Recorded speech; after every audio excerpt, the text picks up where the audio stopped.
Welcome to this introduction to Google Drive. This video will introduce you to the basics of Google Drive for teaching and learning. Google Drive is a tool for storing and sharing all of your files, documents, videos, images, and spreadsheets with your students, colleagues, co-authors, and others. Collaborate with anyone, anytime, anywhere. Because your files are stored in the cloud, you can access them from any computer or device with internet access. From your Wake Forest University Gmail account, select Drive from the Google Apps icon on the top right. You can also access Drive by going to drive.google.com in your internet browser. From this page, you can install Drive as well. Installing the program isn't necessary, but it is helpful if you want to work offline on documents or to save non-Google items to Drive offline as a storage repository. Google Drive includes several types of documents: files and folders that you create in Drive, files and folders that you upload, and files and folders that Drive users share with you. Let's start by adding files to Drive from your computer. Let's begin by selecting the red up arrow box on the left-hand side of your Drive homepage. From here, you can select to upload a file or folder, depending on what you want to upload. And for this example, let's go ahead and choose Files. This will open a new window with all of the files on your computer. Select the file you want to upload to Drive and select Open.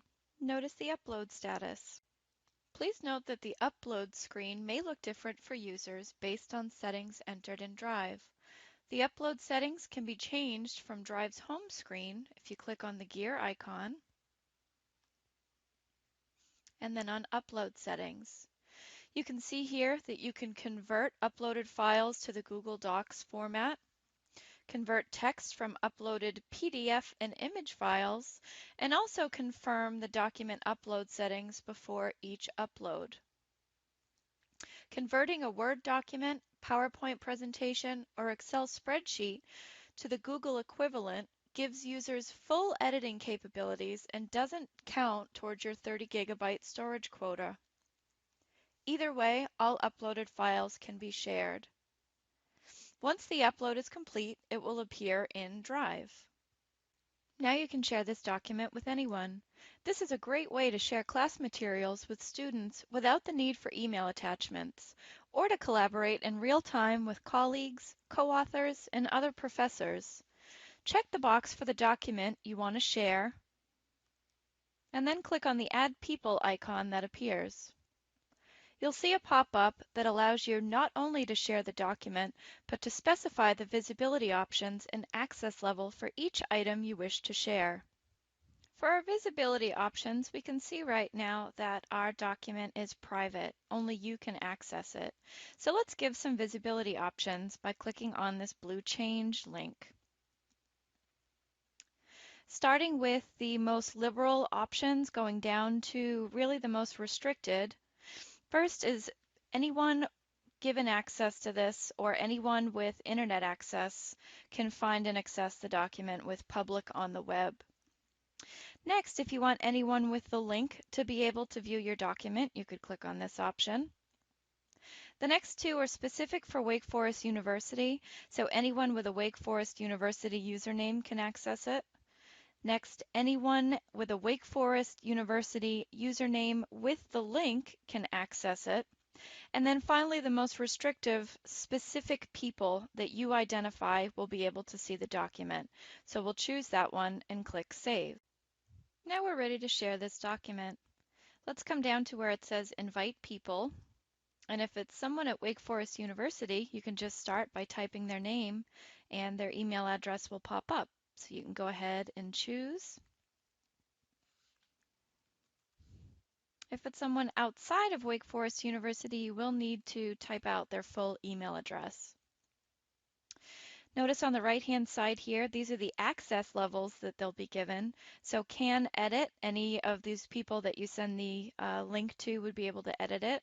Can comment or can view. So of course, can edit would give the most amount of leeway for the document. Can view would just allow them to view the document. But for collaborators, we're going to go ahead and say can edit. We're going to notify these people that they have access to the document via email, and you can also decide to send a copy to yourself if you'd like, and we'll click on send. Are you sure that you want to send this to people outside of the Wake Forest University email system? This is always going to prompt you if you're going to be sending this outside of Wake Forest University, so we'll say yes. Once you've shared the document, those who have access will now appear in the Sharing Settings list. You may change their access rights at any time by selecting the drop-down menu and changing their access. So for kchamb@comcast.net here, I can change them from an editor to a viewer. And it'll prompt you that you have to save the changes. You can also remove anybody at any point by clicking on the X and then saving changes. Finally, please note that not only can all types of documents be shared, but entire folders can be shared in the same way. We'll go ahead and click on Done here. You can also create documents from within Drive. Check out our next tutorial titled Google Drive: Creating and Sharing Files for more information.